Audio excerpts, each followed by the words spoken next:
नमस्कार दोस्तों, आप देख रहे हैं हिट फिट न्यूज़ टीवी और मैं हूं हरनाम सिंह बड़वाल। साथियों, जैसा कि आपको मालूम है, दिल्ली के अंदर आम आदमी पार्टी की सरकार है और मुख्यमंत्री हैं केजरीवाल, अरविंद केजरीवाल, और केंद्र में सरकार है भाजपा की। अब दोनों विरोधी दलों की सरकारें हैं, एक ही जगह पर उनके मंत्रालय हैं, मंत्री मिनिस्टर यहीं दिल्ली के अंदर ही निवास करते हैं।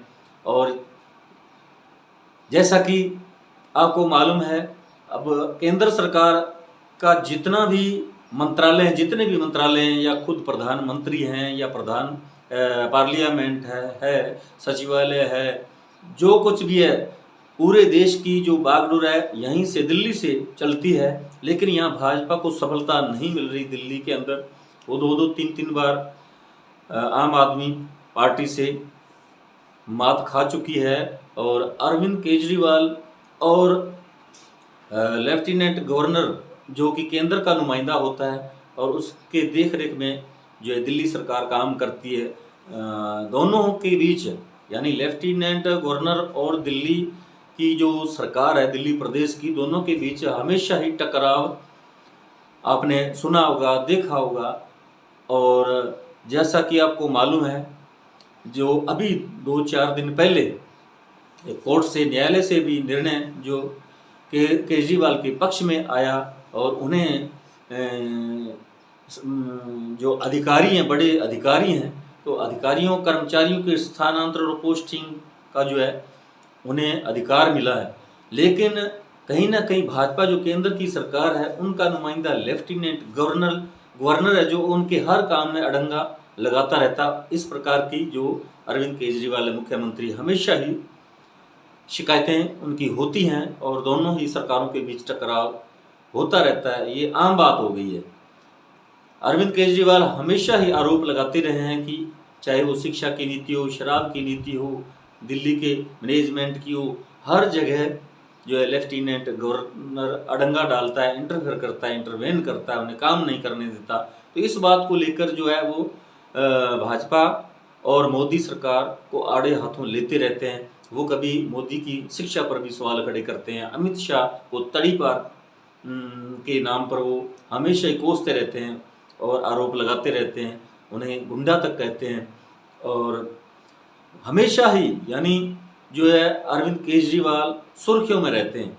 और जो अदालत की तरफ से निर्णय आया है, उन्हें कर्मचारियों, अधिकारियों के स्थानांतरण और नियुक्ति का जो अधिकार मिला है, उसके विरुद्ध भाजपा ने भी कमर कस ली। अब वो एक विशेष अध्यादेश पार्लियामेंट में बिल पास करवाकर अध्यादेश जो है वो पेश कर पार्लियामेंट के दोनों सदनों में, और जो ये कोर्ट द्वारा जो निर्णय दिया गया उसके विरुद्ध अध्यादेश द्वारा उसे निरस्त करना चाहते हैं। उन्होंने भी नाक का सवाल बना लिया है कि अरविंद केजरीवाल की कोई भी बात हम नहीं चलने देंगे, और जो दिल्ली सरकार के जो कामकाज उस पर लेफ्टिनेंट गवर्नर जो है वो निगाह रखेंगे और वो अपने ही तरीके से वो चलाएंगे। लेकिन अरविंद केजरीवाल का कहना है कि जब जनता ने उन्हें पूर्ण बहुमत से चुना है, उन्हें हक होना चाहिए, उन्हें ये अधिकार मिलने चाहिए कि वो जो अधिकारी जो है मनमानी करते हैं या भ्रष्ट हैं, जिन पर आरोप लगते हैं, उनका वो नियुक्ति और स्थानांतरण की जो शक्तियां हैं, पावर है, वो अरविंद केजरीवाल को मिलने चाहिए। दिल्ली के मुख्यमंत्री के पास ये अधिकार होने चाहिए। लेकिन भाजपा ऐसा नहीं चाहती। और अभी हाल ही में जो एमसीडी के, दिल्ली नगर निगम के जो चुनाव हुए थे, उसमें भी जनता ने मैंडेट आम आदमी पार्टी को दिया और बहुमत से जो है एमसीडी में भी अरविंद केजरीवाल की पार्टी, आम आदमी पार्टी को जीत मिली। इसलिए कहीं ना कहीं ये स्पष्ट नजर आ रहा है कि जो केंद्र की सरकार है वो अरविंद केजरीवाल के हर काम में इंटरफेयर जरूर करती है। तो अब हम आपको बताना चाहेंगे कुछ अरविंद केजरीवाल के जो पूर्व का जीवन है उसके बारे में थोड़ी सी हम नज़र डालेंगे, क्योंकि ये शिवानी के, हरियाणा के रहने वाले हैं। इन्होंने खड़गपुर आईआईटी से इन्होंने अपने इंजीनियरिंग की डिग्री हासिल की है, और ये जो है इनकम टैक्स अधिकारी रहे हैं। इनकम टैक्स कमिश्नर रहे हैं, लेकिन इन्होंने अपनी अच्छी खासी वेतन वाली नौकरी छोड़कर इन्होंने समाज सेवा को अपना मुख्य ध्येय बनाया और अन्ना हजारे के साथ मिलकर 2011-12 में इन्होंने लोकपाल के लिए आंदोलन भी किया रामलीला मैदान में। और उसमें इनको हालांकि सफलता नहीं मिली और जनता ने इनको जरूर इनकी बातों से प्रभावित होकर इन्होंने दिल्ली की जनता ने उन्हें उन पर भरोसा किया, उन्हें पूर्ण बहुमत की उनकी सरकार बनाई और तब से लेकर आज तक जो दिल्ली सरकार जो है वो आम आदमी पार्टी के हाथों में है। और लेकिन जो टकराव की स्थिति है वो अभी तक खत्म नहीं हो रही। और मैं समझता हूँ, मेरा ये खुद का विश्लेषण है, मेरा आंकलन ये कहता है कि जो भाजपा सरकार है वो बड़े बड़े दावे करती है देश सेवा के लिए, जैसा कि उन्होंने बहुत सारे ऐसे स्लोगान जारी किए, बेटी पढ़ाओ बेटी बचाओ, महिला सुरक्षा के, और सबका साथ सबका विकास सबका विश्वास, इस प्रकार के बहुत सारे उन्होंने नारे दी। लेकिन उन पर कहीं ना कहीं अगर हम देखा जाए तो ग्राउंड लेवल पर ज़मीनी हकीकत कुछ और ही बताती है। उन्होंने उज्ज्वला योजना जो है वो लागू की, लेकिन उज्ज्वला योजना के अंदर जो सिलेंडर दिए गए वो खाली पड़े लोगों ने उन्हें स्टोर के अंदर डाल दिया, क्योंकि गैस सिलेंडर की जो है वो भरा नहीं सकते, उनकी कीमत 1140 रुपये और 1150 तक हो चुकी है, जबकि 2014 से पहले इसकी जो है गैस सिलेंडर की कीमत केवल 440 और 450 के बीच में थी और डबल से भी ज़्यादा इनके जो है दाम बढ़ गए। इसलिए आम जो गरीब लोग हैं जिनके लिए ये योजना लागू की गई थी उन्हें इसका बहुत कम लाभ मिला। तो इसलिए जो है अरविंद केजरीवाल दिल्ली के मुख्यमंत्री भाजपा पर हमेशा ही कड़े प्रहार करते हैं, बहुत सख्त टिप्पणियां करते हैं और उन पर तरह तरह के ब्लेम लगाते हैं, आरोप लगाते हैं। और यही नहीं, भाजपा ही नहीं, कांग्रेस और भाजपा दोनों ही जो देश के राष्ट्रीय दल हैं ये अरविंद केजरीवाल के निशाने पर रहते हैं।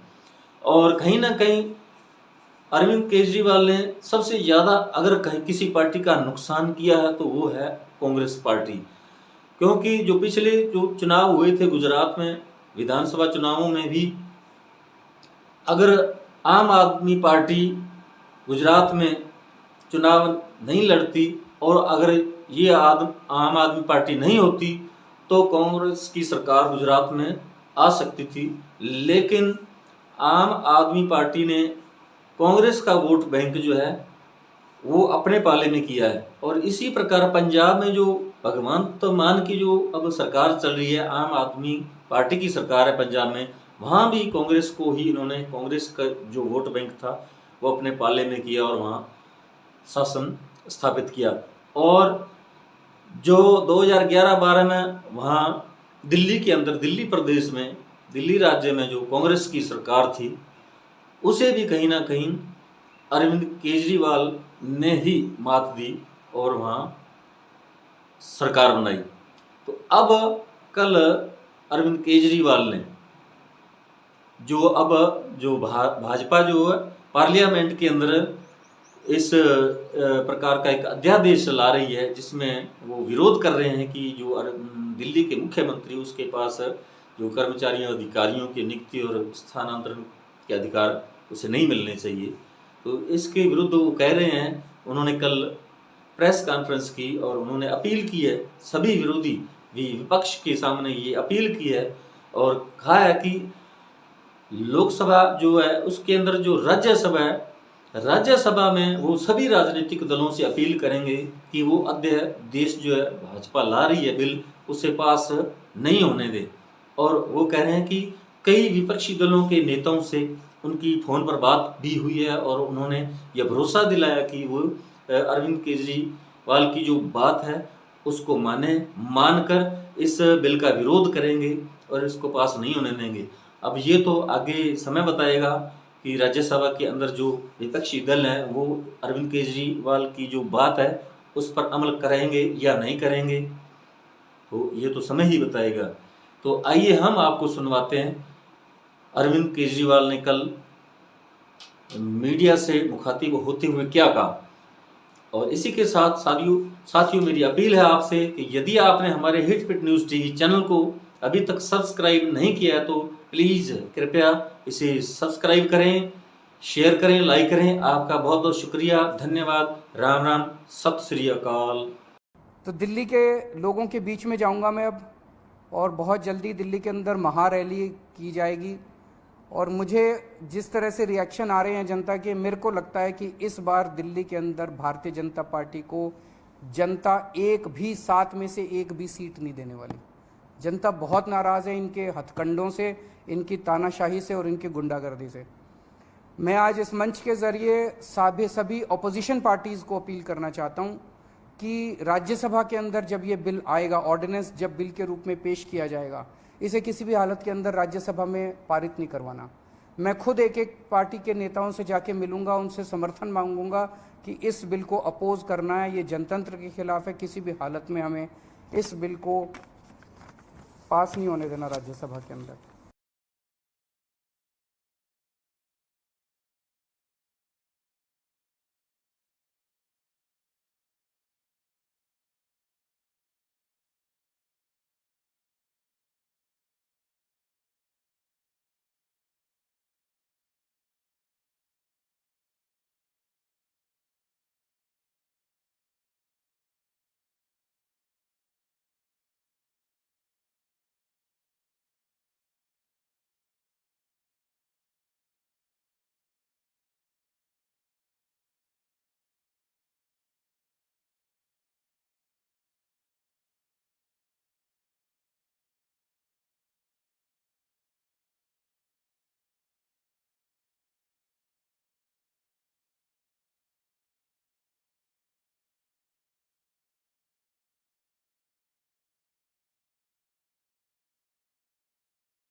तो दिल्ली के लोगों के बीच में जाऊंगा मैं अब, और बहुत जल्दी दिल्ली के अंदर महारैली की जाएगी।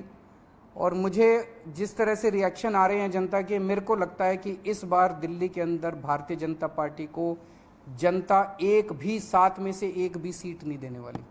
जनता बहुत नाराज़ है इनके हथकंडों से, इनकी तानाशाही से और इनकी गुंडागर्दी से।